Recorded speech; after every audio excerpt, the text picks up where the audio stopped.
ప్రజలకు రేషన్ షాపుల ద్వారా నాణ్యమైన నిత్యావసర సరుకులు చౌక ధరలకే అందించాలని కూటమి ప్రభుత్వం నిర్ణయం తీసుకుందని రాష్ట్ర పౌర సరఫరాల శాఖ మంత్రి నాదెండ్ల మనోహర్ పేర్కొన్నారు.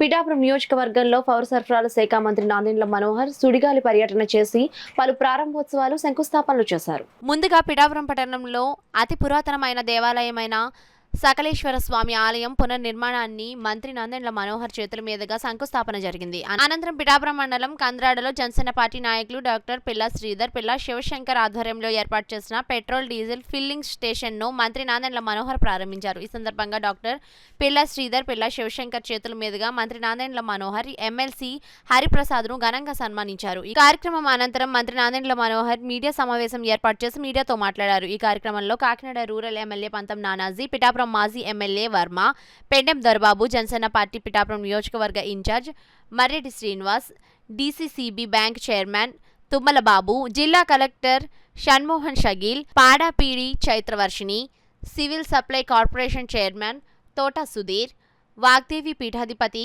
ఇంద్రగంటి గోపాలకృష్ణ తదితరులు పాల్గొన్నారు. ఎవరైతే దివ్యాంగులు ఉన్నారో వాళ్ళందరికీ కూడా ఇంటికే వెళ్ళి డెలివరీ చేసేటట్టు 5వ తారీఖు లోపే ప్రతి రేషన్ షాప్ నుంచి ఆ కార్యక్రమం ప్రారంభిస్తాం. మన కాకినాడ జిల్లాలోనే దాదాపు 71,000 మంది దానికి అర్హతగా మేము గుర్తించాం. రాష్ట్ర వ్యాప్తంగా 15,60,000 మందిని ఇంటింటికి వెళ్ళి మేము డోర్ డెలివరీ చేస్తాం. ఇప్పటికీ 10:30 సుమారు ఈ సమయంలో కూడా ఈ 29,796 షాపులు కాను 24,795 షాపులు ఆల్రెడీ ఉదయం నుంచి రేషన్ పంపిణీ చేస్తూ ఉన్నారు. ఇది ఒక అద్భుతమైన కార్యక్రమం.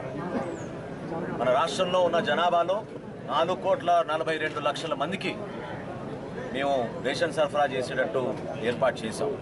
అదే కాదు, అదనంగా 10% కూడా ప్రతి షాప్కి ఎక్కువగా ఇచ్చాం. ఎందుకంటే కేంద్ర ప్రభుత్వం అవలంబించబోయే కొత్త పాలసీని మన రాష్ట్రంలో ముందే మనం ప్రవేశపెట్టి ఎక్కడైనా సరే, ఏ షాప్లైనా సరే, ఎవరైనా రేషన్ కార్డుదారులు వారి సరుకును తీసుకోవచ్చు. దాన్ని పోర్టబిలిటీ అంటాం.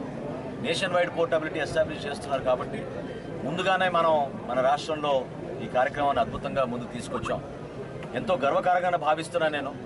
మా పార్టీ అధ్యక్షులు పవన్ కళ్యాణ్ గారి నియోజకవర్గంలో పిఠాపురంలో ఈ రోజున ఈ రాష్ట్ర వ్యాప్తంగా ఈ కార్యక్రమాన్ని ప్రారంభించడం ఒక గొప్ప అదృష్టంగా భావించడమే కాకుండా మా నాయకులు, కార్యకర్తలు అందరూ కలిసికట్టుగా ప్రతి షాప్లో కూడా ప్రతి గౌరవ శాసనసభ్యులు, పార్లమెంట్ సభ్యులు, మంత్రులు అందరినీ కూడా ముఖ్యమంత్రి గారు కూడా ఆదేశించారు.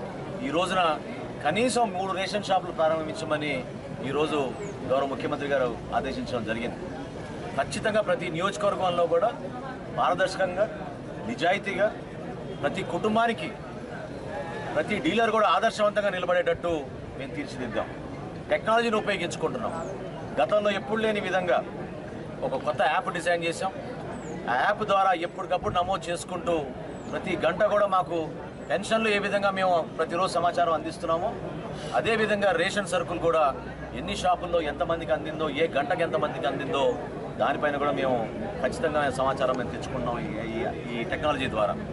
రాబోయే రోజుల్లో ఖచ్చితంగా మేము మరింత మార్పులు తీసుకొస్తాం. సీసీ కెమెరాలు ఏర్పాటు చేస్తాం. వచ్చిన వినియోగదారులకి సౌకర్యాలు కల్పిస్తాం.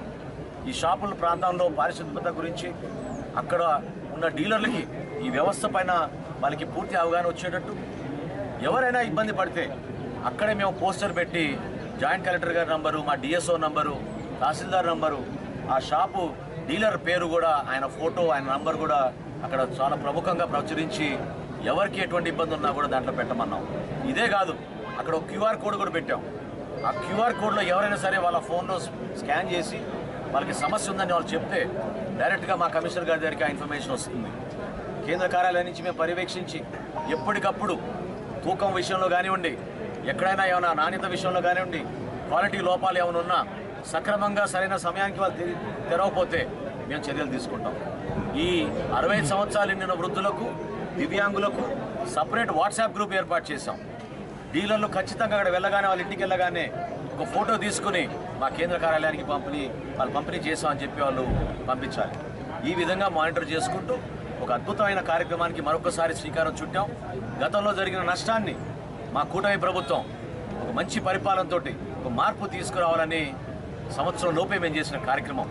ఇన్ఫ్యాక్ట్ ఈ రోజు మీరు గత సంవత్సరం మీరు గుర్తుపెట్టుకుంటే ఈ రోజున ఎగ్జిట్ పోల్స్ వచ్చినాయి. ఎగ్జిట్ పోల్స్లో చాలా క్లియర్గా ఒక మార్పు రాబోతోంది, మన రాష్ట్రంలో మంచి ప్రభుత్వం రాబోతుందని పత్రికలందరూ కూడా ఆ రోజు ప్రచురించారు, చూపించారు. ఆ విధంగానే మా పరిపాలన కూడా గౌరవ ముఖ్యమంత్రి గారి ఆధ్వర్యంలో ఖచ్చితంగా ప్రతి కార్యక్రమం సంక్షేమం కానివ్వండి, అభివృద్ధి కానివ్వండి, ప్రజలకు అంకిత భావంతో చేసుకుంటూ ముందుకెళ్తాం. అధికార యంత్రాంగం కూడా చాలా సహకరించారు ఈ కార్యక్రమాన్ని ముందుకు